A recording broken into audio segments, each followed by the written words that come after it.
Hello and welcome tonight. Nigerian governors condemned the killings in Bassa and Bokos local government areas of Plateau State, describing it as a setback for the development of the state.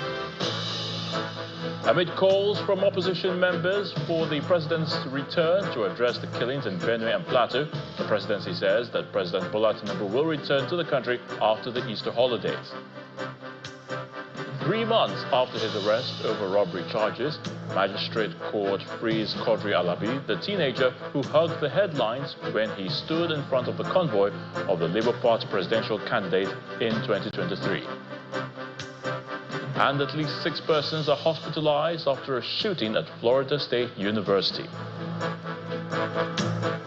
On business news tonight, Nigeria's central bank set to begin undercover exercises across bureau de change outlets to strengthen compliance with anti-money laundering and counter-terrorism financing regulations.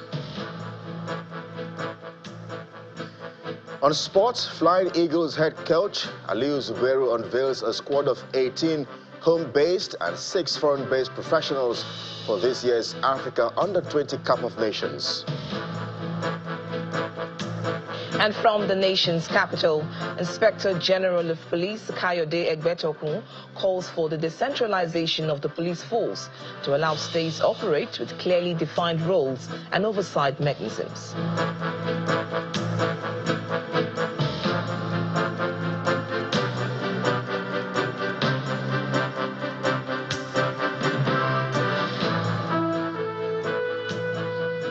The killings in some communities of Bokos and Bassa local government areas of Plateau State are condemnable, unreasonable, and a setback for the development in the state.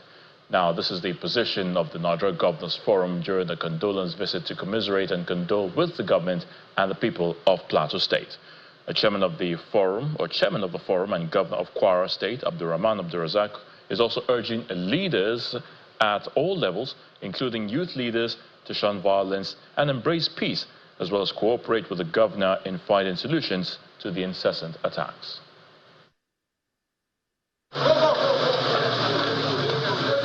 One after the other, members of Nigeria Governors Forum arrived at the Little Rayfield Government House in Jos for a condolence visit over the recent attacks in some communities of Bokos and Bassa local government areas of Plateau State.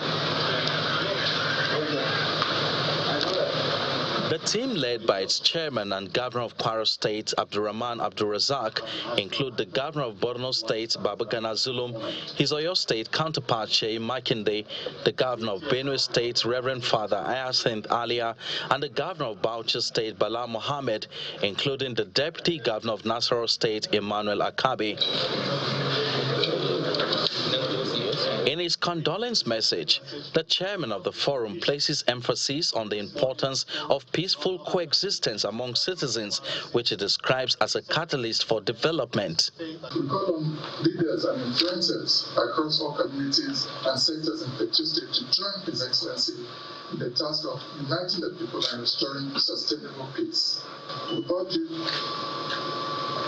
to resolve differences through dialogue and negotiations, mutual respect and perspective talking. Sustainable development can be a mirage if the atmosphere of tension and violence persists. The tree is full of potential, especially in agriculture, solid minerals, tourism. But these potentials could be ineffective when there's violence. Governor Caleb Mutfwang expresses appreciation to the forum for identifying with the government and people of the state in its trying moments, stressing that insecurity is a national challenge that must be tackled collectively. We want to thank you for this visit, but again, what has happened on the plateau has drawn attention to a national problem. The problem of insecurity is not just a plateau problem, it's a national problem, and we've got to address it as a nation. One of the things we'll be discussing in our peer review is the porousness of our borders that has allowed all kinds of elements to come into the country unchecked. The visit climaxes with prayers offered for the repose of the dead and for the peace in Plateau State and Nigeria as a whole. Amid the recent calls by notable opposition leaders for the return of President Bola Tinubu to address to matters of state, particularly in Benue and Plateau, the presidency has made clear that President Bola Tinubu will be returning to Nigeria after the Easter holidays, even though he remains fully engaged in Nigeria's governance while away. Now, according to a statement by the Special Advisor on Information and Strategy, Mr. Bayo Ononuga, the president's commitment to his duties remains unwavering, and his administration continues to function effectively under his leadership. According to the statement, the president left Paris for London at the weekend and has maintained constant communication with key government officials overseeing critical national matters, including directives to security chiefs to address emerging threats in some parts of the country. The statement adds that government appreciates the public's concern and is assuring Nigerians that governance shall proceed without interruption. The magistrate court sitting in Apapa has freed the 17-year-old minor Quadri Alabi, who went viral ahead of the 2023 general elections for standing in front of the convoy of former Labour Party presidential candidate Mr. Peter Obi. Magistrate Aditola Olorunfemi freed him following the legal advice of the Lagos State Director of Public Prosecutions, Dr. Babajide Martins. The magistrate confirmed that the legal advice issued by the DPP showed that there was no evidence to substantiate the allegation of armed robbery made against Quadri. Our judiciary correspondent, Shola Shieli, reports. This is the viral picture of the teenage boy Quadri Alabi, whose brief encounter with fame appears to have stirred up envy and threats, culminating in a 3-month detention at the Kirikiri Correctional Facility in Apapa. While hustling on the streets of Lagos back in 2023, the convoy of the Labour Party presidential candidate Peter Obi rolled by, and Quadri spontaneously jumped in front of the convoy, arms outstretched. It was a picture that resonated with many, especially supporters of the presidential candidate. You would recall that his photograph at the time became an internet sensation, and Nigerians became very interested in his case. Following that, a lot of people made donations to him, and his matter was widely reported. Quite sadly, people in the community felt, some people in the community, so-called area boys, felt entitled. In fact, I can also tell you that the Baale of their community specifically told Quadri's mother to buy a cow with rice and cook to appease the youths. Because they refused to do this, this family has been continuously witch-hunted since 2023. So in January, he was returning from work at night when 2 boys grabbed him, dragged him to the Amokoko Divisional Police Headquarters. Following reports of Quadri's detention, the Lagos State Director of Public Prosecution, Dr. Babajide Martins, reviewed the charge and the case of the police against the teenager and came to the conclusion that he was not involved in armed robbery or any other offense. Magistrate Adetola Olorunfemi implemented the legal advice and freed the teenager. For over 3 hours, family, relatives, journalists, and even the legal team waited for the documentation and formal release of the teenager to his lawyer. The same people behind his travels, they have not left Nigeria, they have not left Lagos, they are still within that community. So it is only common sense that his family should be relocated somewhere else. So we'll be appealing to Nigerians of good conscience. Please extend a hand of help to this family. The divisional police officer of Amogoko Divisional Headquarters has to be removed. If the Commissioner of Police does not sanction him, along with the other officers who took part in this act of evil, what the Commissioner of Police Lagos will be telling Nigerians and the whole world is that the Lagos police now connive with criminal elements to abduct children. I want to go to school. I want to help. I want people to help my mother because she don't have anything. You don't have anything she's doing. For many Nigerians, Quadri's case is another painful example of the weaknesses of the institutions, particularly the police force and the justice system. Revisiting the juvenile justice system and the criminal justice system might be a good place to start the reform. Shola Shoyeli, Channels Television News.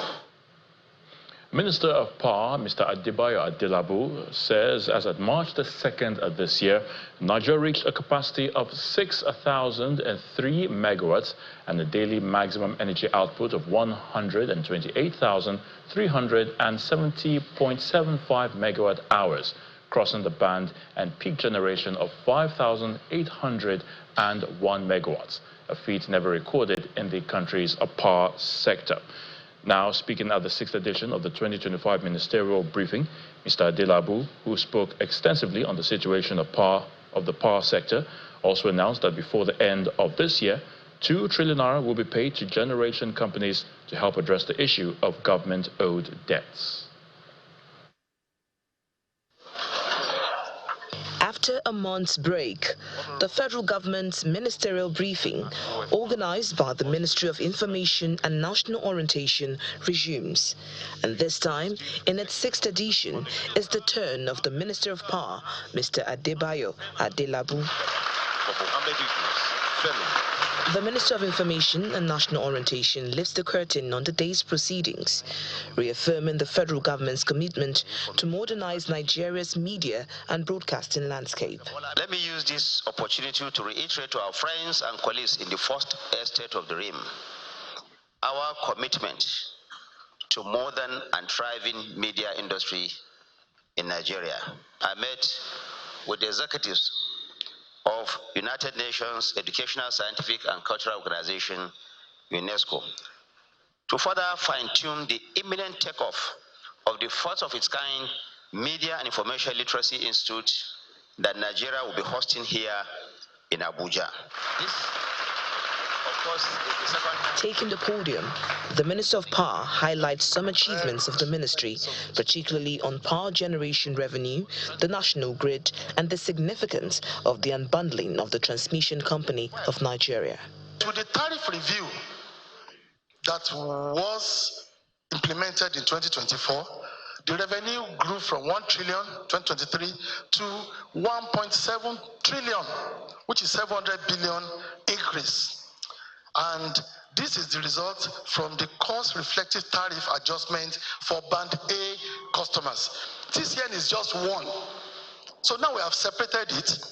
The provider of infrastructure is separate, and the driver of transmission activity is separate. I believe this marks a new beginning for our transmission activities, and we're going to see better service in achieving grid stability. We experienced a number of grid disturbances towards the end of last year, but since January up to today, 4 months into the new year, we have not seen any major disturbance to the grid.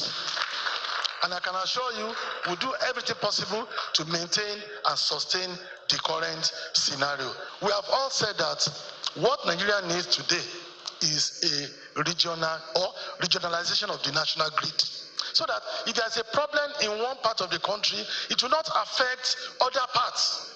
Having a single national grid that will be down 100%, it is not desirable. He also touched on issues concerning rising energy costs, unpaid subsidies, recent tariff adjustments, and plans to settle debts owed Gencos before the end of the year.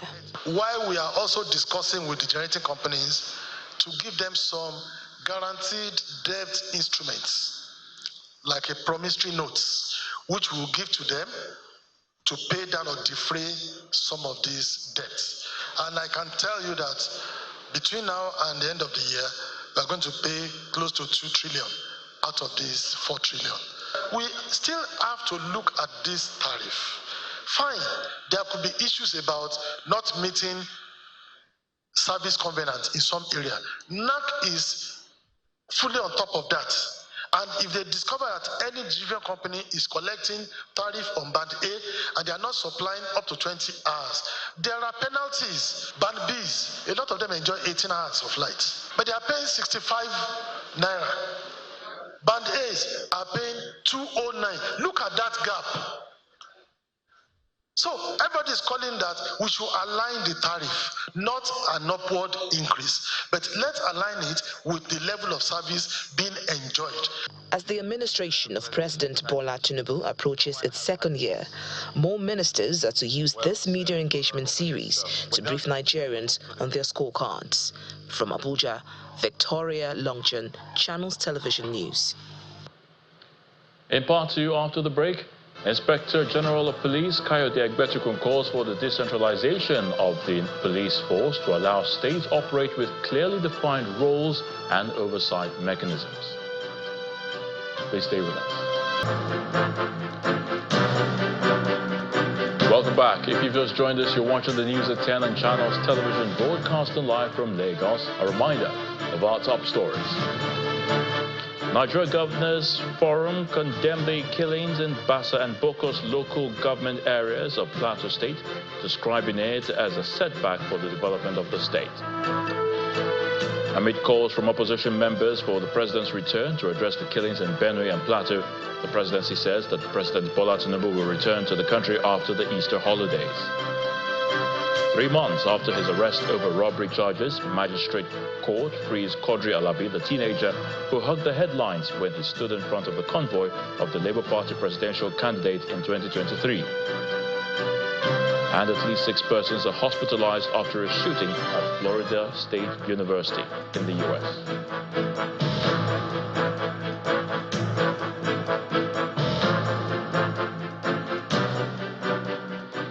Well, you may say the preparations for the 2027 elections have already begun for the PDP. And Alhaji Kamaruddin Ajishafe has been returned unopposed as the zonal chairman of the People's Democratic Party for the Southwest during the party's zonal congress held in Ibadan, the Oyo State capital. He was re-elected with 661 votes by delegates from all 6 Southwest states: Lagos, Ogun, Oyo, Osun, Ondo, and Ekiti, in what members described as a consensus-driven process. Our correspondent, Bukola Orewo, reports.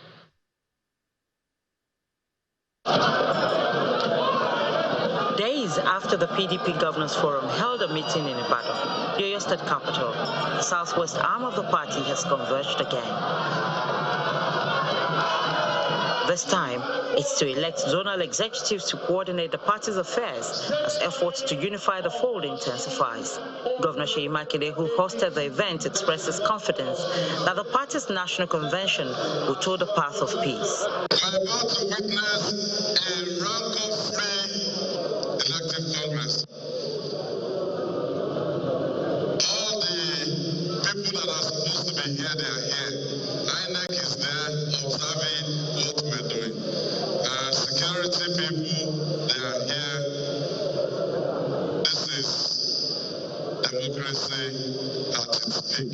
His counterpart from Osun State, Ademola Adeleke, notes that the peaceful conduct of the Congress would send a signal to other zones to emulate the Southwest. I and my brother, we love each other, we speak with one voice, so that other soul can live from us. The zonal chairman, who was returned unopposed, appreciates the party for the confidence reposed on him and promises to do his best for the unity and growth of the party, both at zonal and national levels. But I want to assure you that we will move the party forward. Today we have 2 governors, but before the end of our tenure, I want to assure you that out of the 4 other states that we have, minimum should be 50%. We should be able to add 2 to what we have already without losing what we have by the special grace of God. The Congress was described by members as peaceful and inclusive. Elections are not won on the air. Elections are won from the grassroots. And South is one of the grassroots political setup. We can tell you 100% of Oyo is behind Governor Seyi Makinde. He's the zonal leader. The newly elected executives are expected to coordinate the affairs of the party in the Southwest zone for the next 4 years. Bukola Orewo, Channels Television News. So let's head to the nation's capital now, and Victoria Longchan is standing by to give us the latest from our Abuja studios. Hello, Victoria. Thank you, Ayo. The Inspector General of Police, Kayode Egbetokun, is calling for the decentralization of the police force to allow states to operate state-level police departments with clearly defined roles and oversight mechanisms. Now, speaking as the guest lecturer at the maiden Distinguished Alumni Lecture of the Center for Peace and Security of a private university in Ilorin, he also advocates legislative reforms to update the Police Act. The IGP called for the integration of artificial intelligence and big data analytics to predict crime trends and improve police response time.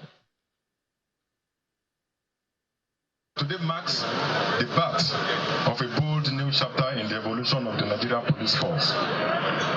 We gather here not simply to unveil walls and rooftops, but to plant the seeds of transformation, to ignite a new era of policing that is intelligence-led, driven by technology, and guided by professionalism.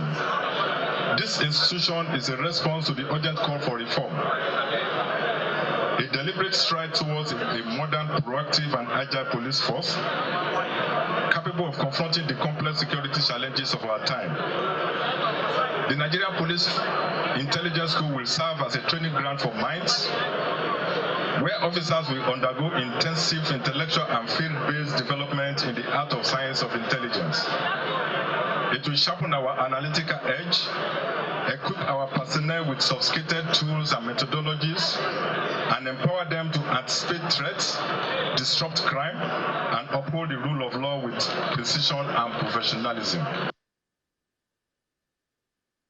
Now, residents of Kaduna are in for interesting times as far as development is concerned. That's because the World Bank has pledged to support investment in girls' education, human capital, and rural development in Kaduna State to help promote the well-being of the people. The World Bank Regional Vice President Usmani Diagana, who made the pledge at a meeting with Governor Uba Sani in Kaduna, says the intervention in girls' education is in response to the high rate of out-of-school children in northern Nigeria. A team of World Bank officials, led by its regional vice president, are here in Kaduna State on a courtesy visit to Governor Uba Sani.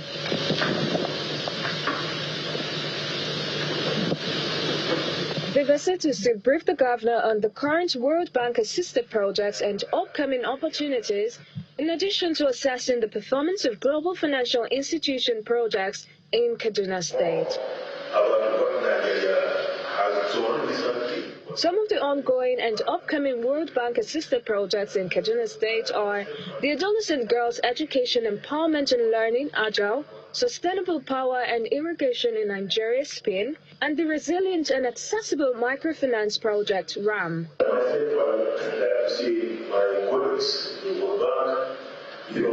Africa cannot succeed without Nigeria. The outgoing country director commends the Kaduna State government for its strong political will in resolving bureaucratic bottlenecks militating against project implementation.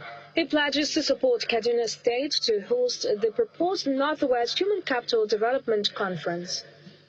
I would like to just flag to you a few projects that are coming up. In addition to the four, which covers education, health, and governance, we also have the SPIN and the RAM project. SPIN is about irrigation in terms of safety, and I understand that this is very relevant. This is something that is among your priorities. In his remark, Governor Sani underscores the supportive role the World Bank has played in addressing critical challenges in education, agriculture, healthcare, infrastructure, and human capital development, just as he calls for sustained partnership. This is one of the most important projects we are partnering with the World Bank, because for us in Kaduna, education is one of the most important actions of our government, because we believe it's the only land that we have where we have to educate everyone. And I want to make it clear to all of us that education goes to Kaduna. This is something we take very seriously. That's why on the first level of secondary school level is free. The World Bank team later visited some schools under the AGILE project, which is in response to addressing the issue of out-of-school children, particularly girl child education. An MTN Nigeria Foundation has launched its Skills Academy aimed at empowering youth and achieving a digitally trained, transformed Nigeria. According to the Executive Director, Mrs. Odunayo Sonia, the aim is to have about 3 million Nigerians digitally trained through tech skills and courses in the next 5 years. The launch, which was done in the nation's capital, is expected to be replicated in all the states of the country.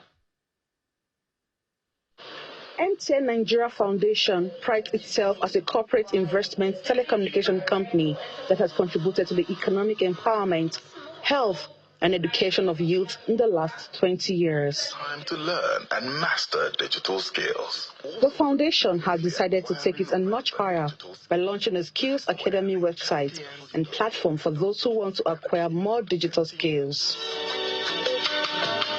The management of MTN Foundation outlines the reasons behind the Skills Academy. Nigeria is a nation of young people. There's a data around 70% of our population, they're young people. And there's a need to channel that energy. There's a need, to just guide them into what to do with the energy.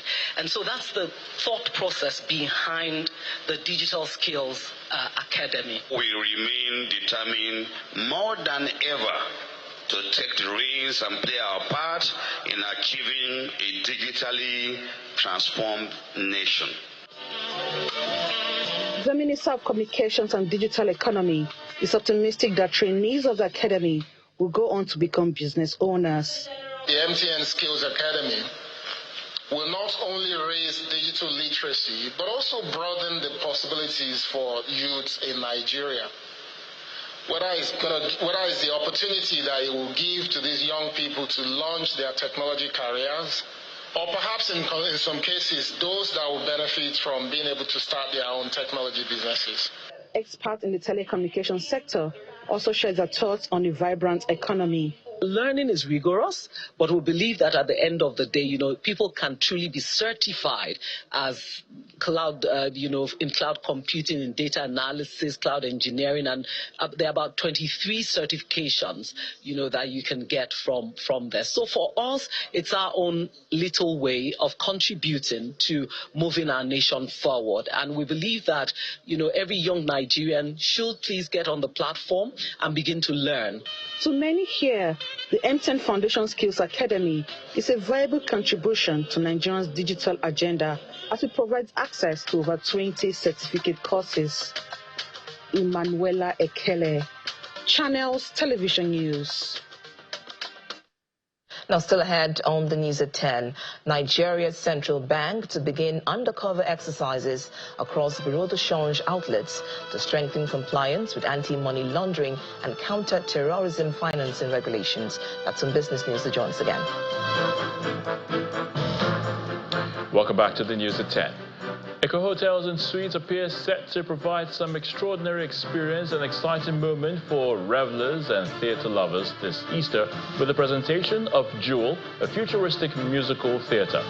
At a press briefing in Lagos, the management says this Easter edition of this musical theatre built for Friday and Saturday, that's 18th and 19th of April this year, is being sponsored by Frostbank.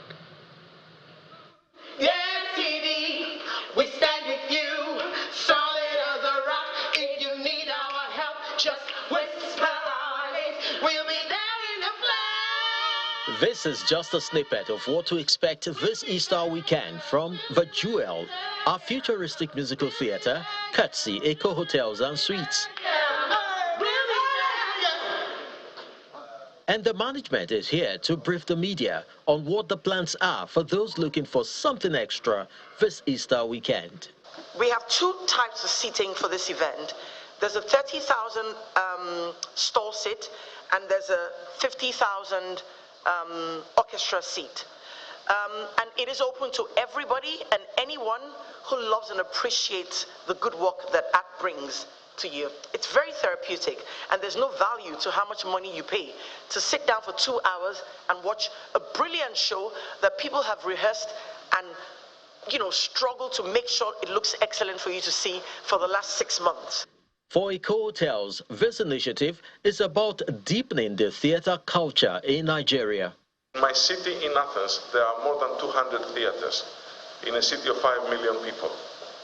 So I don't see why Lagos with 20 million people will not be able to have some serious theaters. It doesn't need every theater to be 10,000 seater. When I came here 23 years ago, there was no Nollywood. You know, there were some funny movies that were coming out. Then you started seeing, when Mnet came in particularly, you know, and DSTV, all these movies that started coming out, and now it has become a massive industry. This Easter edition of The Jewel is proudly sponsored by First Bank. Beyond them doing this performance and empowering them, one is to put food on their table, because if there is First Bank supporting the initiative of art, it means a whole lot of people, even on the backstage that you do not see, have something to do, have that hope to wake up every day to continue to fan their passion. And here's a message for family, friends, colleagues, and theater lovers. If you have 2 hours on Friday or Saturday where you don't have anything more important and more pressing to do, I think this should be on your bucket list of important and pressing to do this weekend.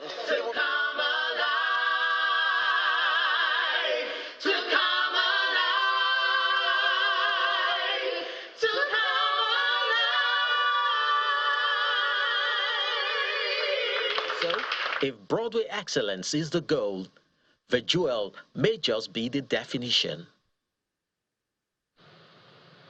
Now, the creative industry has the potential to significantly boost the Nigerian economy, and that's according to experts who spoke at the 2025 workshop of the Institute of Chartered Secretaries and Administrators, which took place in Lagos. The speakers, in their submission, say capacity building and increased investment can lead to the utilization of potentials in Nigeria's creative industry. The leadership and other council members in the Institute of Chartered Secretaries and Administrators of Nigeria, media practitioners, as well as others from Nigeria's innovative industry are present to brainstorm on how to bring growth to the creative industry.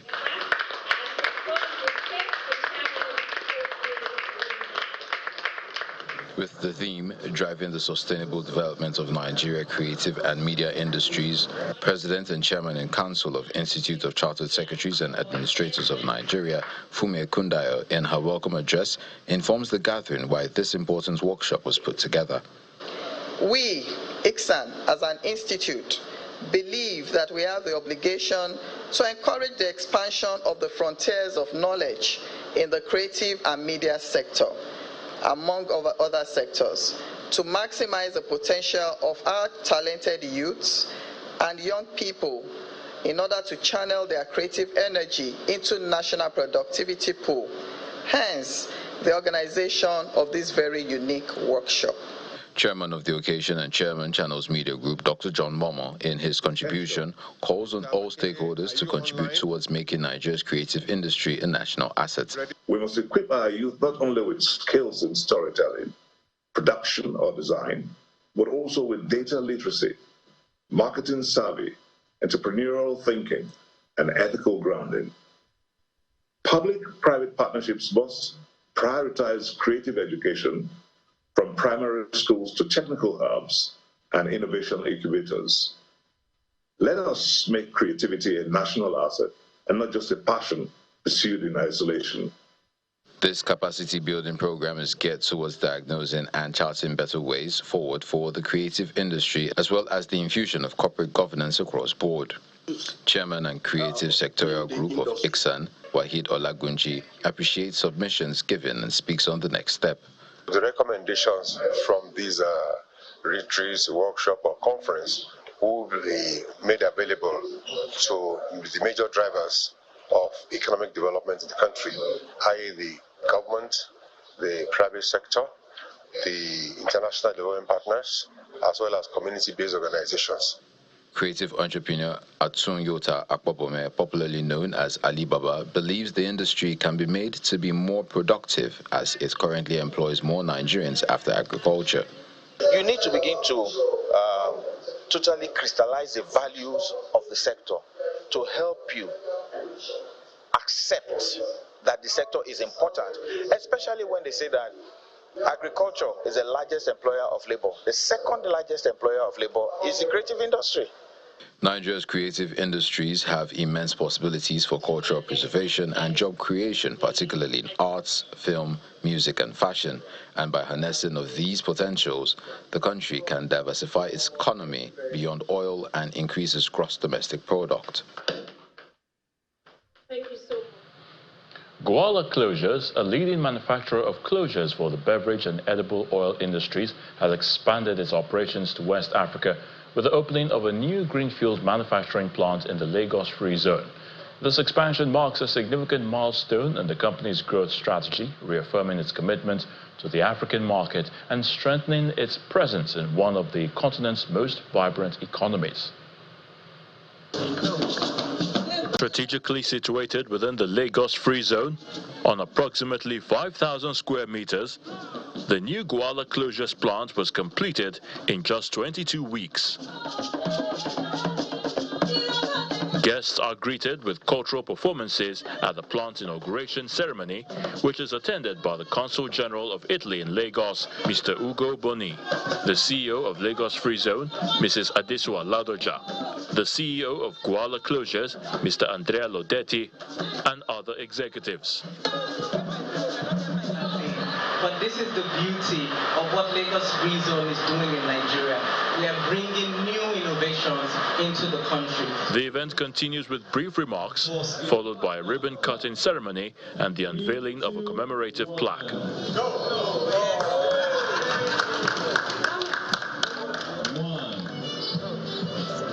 Put your hands together, ladies and gentlemen. This is the Nigeria is a developing market, and we are trying to look at things and the products which we are doing globally. We want to get them here, expand our footprints here, and not only what we're going to manufacture here, but also import some of the products which we are not doing here and cater to the entire West African region. We are already supplying to all the big brands for Guinness. We already have supplying to Ideal, and Nigeria. They're all the companies which we already were catering to, and they're really happy for us to come here and cater them locally. With cameras not allowed in the factory, filming is limited to samples of what Guala Closures offers its clients, clearly displayed in the reception area, including unique closures for spirits, wine, and both alcoholic and non-alcoholic beverages. These products which were used by it currently were earlier imported. So you would have, this is a part of the import subsidization, because the manufacturer here can now directly secure their product from the facility in the country itself. And not only this, they are not restricted to supply only within the country Nigeria, but they are looking at the wider market than to West Africa and other parts of Africa, with Africa Continental Free Trade Agreement coming in. So this has a very good direct impact on the economy, both on the import subsidization, and of course the employment generation. With this expansion, Guala Closures reaffirms its commitment to staying close to its customers, a strategy reflected in its global network of 37 production plants and 7 research and development centers. A new energy chapter begins as Renaissance Africa Energy, fresh owners of Shell's onshore assets, pays a strategic visit to the Nigerian Content Board in Yenagoa. The meeting centered on forging partnerships, driving Nigeria's energy transition, and boosting local content, with a strong focus on empowering indigenous players in the sector. At the Content Tower in Yenagoa, energy ambitions meet opportunity. Renaissance Africa Energy, new owners of Shell's onshore assets, is setting the tone for collaboration and reform. Led by the chairman, Dr. Lai Fatono, the Renaissance team visited the Nigerian Content Development Board, calling for stronger partnerships and continued support as they chart a new course in Nigeria's energy future. We want to let you know that we appreciate all the support that you are giving to Shell all these years as NCNB, but we are Renaissance, and we are coming with our own expectation of even much more support.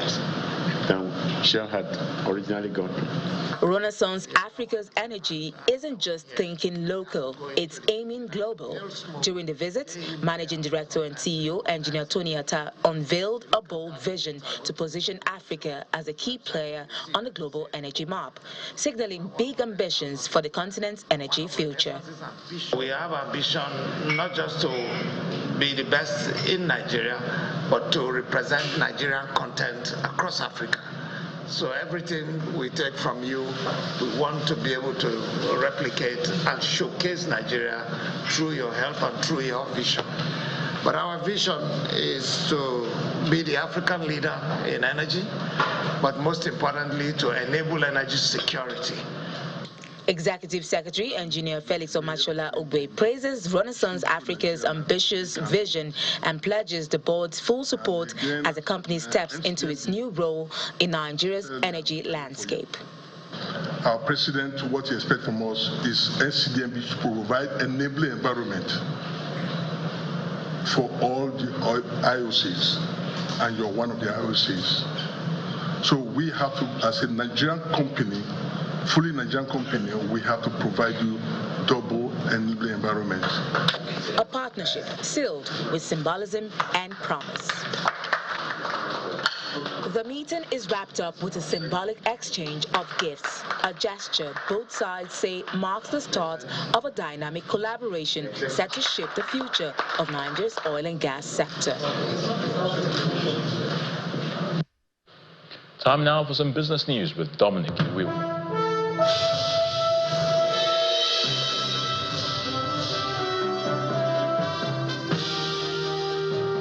Thank you, Ayotunde. Welcome to Business News. The central bank says it will begin mystery shopping exercises across bureau de change outlets in the country to strengthen compliance with anti-money laundering and counter-terrorism financing regulations. In a document signed by the Director of Compliance Department of the CBN, the exercise, which commences with immediate effect, will involve deploying undercover compliance officers to assess how well the BDCs are implementing key regulatory requirements such as customer identification, know your customer procedures, and reporting of suspicious transactions. The financial market regulator said the move is part of its enhanced oversight of illicit financial flows in the country. The Apex Bank also warned that any operator found to be in breach of the anti-money laundering and counter-terrorism financing frameworks will face sanctions, including monetary penalties and possible revocation of licenses.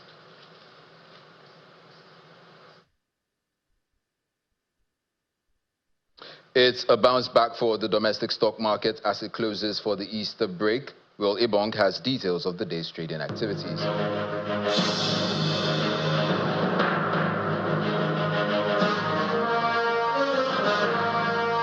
Welcome to the stock market report. The market was in a positive mood today as the all-share index rose by 0.37%, recovering from Wednesday's loss and regaining the 104,000 level. We saw improved sentiment in the banking sector, and this was driven by gains in Access Holdings, ETI, and Fidelity Bank. See it up 1.33%. Oil and gas was also up today on the gains in O&O and Paul Gold, while Honeywell Flour and Nigerian breweries drove the positive sentiment for the consumer goods index. Now let's talk a bit about Nigerian breweries. First quarter earnings are still coming in, and the consumer giant finally posted a positive quarterly profit of 44.5 billion naira. Revenue improved by 69% to 383 billion naira, and investors are reacting positively as the stock was on full bid today, rising 9.86% to close at 36 naira 20 kobo. Markets will be closed tomorrow, Friday, and next week, Monday, for the Easter holidays. Let's hope the positive sentiments are sustained next Tuesday. Those are the highlights for today. Will Ibong signing out.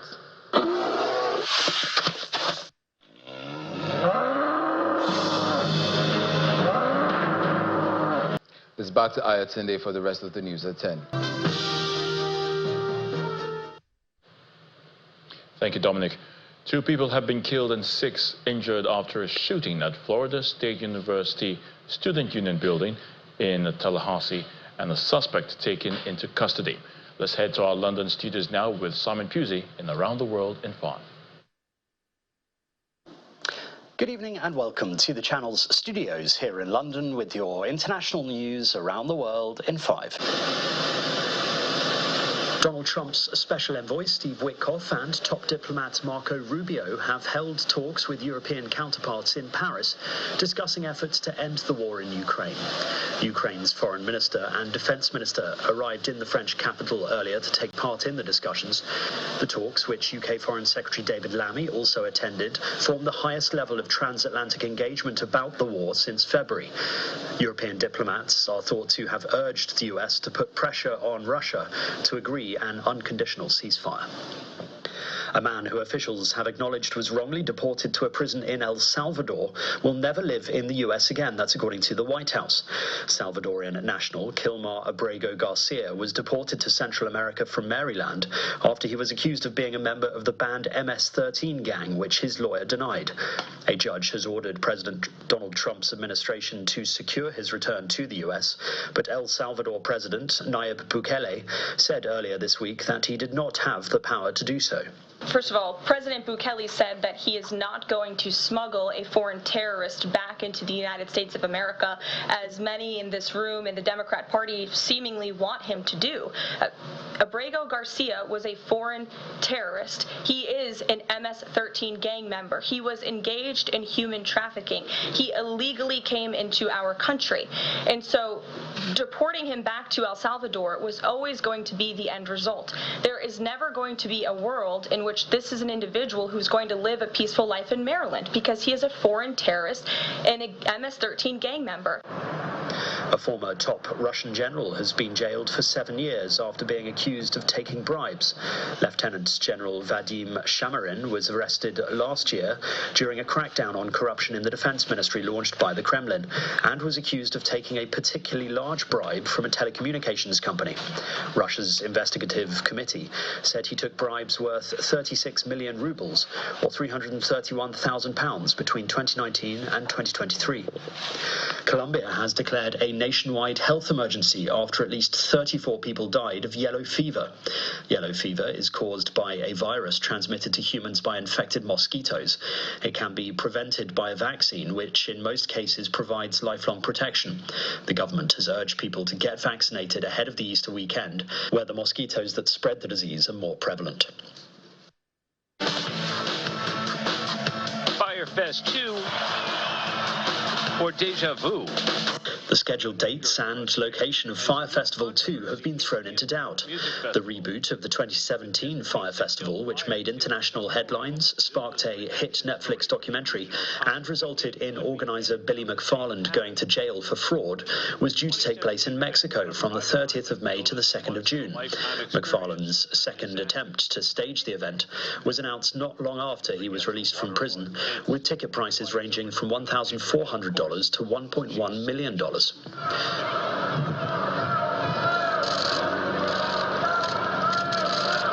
King Charles has presented commemorative coins to 152 people at a traditional Maundy Thursday service held this year at Durham Cathedral as part of the Royal Easter celebrations.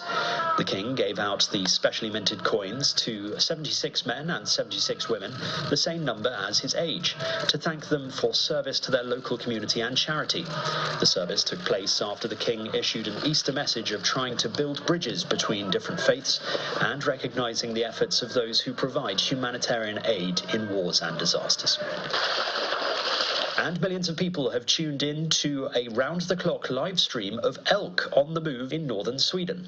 The Great Moose Migration tracks the animals as they swim across the Angerman River and make their annual journey towards greener summer pastures. This year's 24-hour program from SVT Play, the streaming platform for Sweden's national broadcaster, began on Tuesday, a week ahead of schedule because of the warmer weather this April.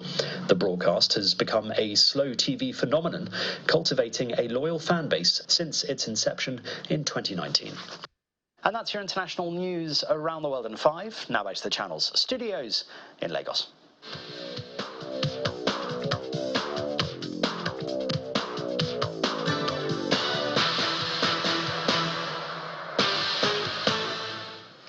Many thanks indeed, Simon, and welcome to Sports News. Flying Eagles head coach Ali Zubero has selected a squad of 24 players for this year's Africa Under-20 Cup of Nations. This year's Cup of Nations is scheduled to hold from April 27 to May 18 in Egypt. The Flying Eagles will depart Nigeria for Egypt this Sunday, where they are expected to play friendly matches before their opening match of the competition against Tunisia on May 1st. The 7-time African champions will face Morocco on May 4 before rounding off their group phase campaign against Kenya on May 7.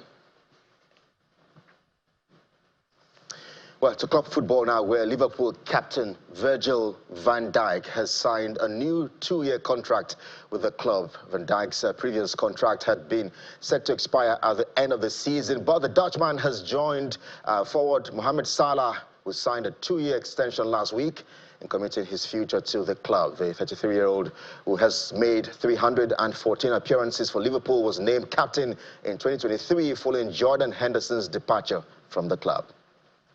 And that's Sports News Tonight. I'm Kelly Egiga. It's back to you today.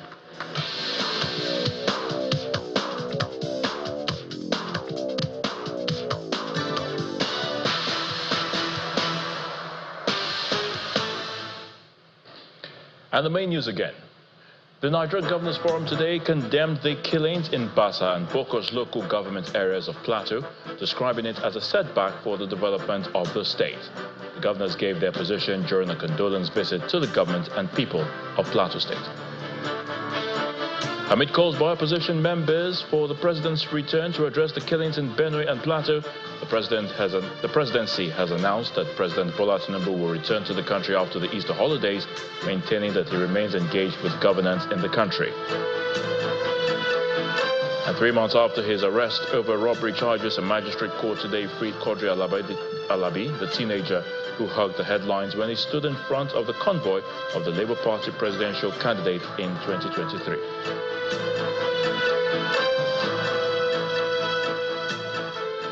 And that's the news at 10 tonight. Thank you so much for watching. I'm Ayo Tunde Balogun. Do have a good night.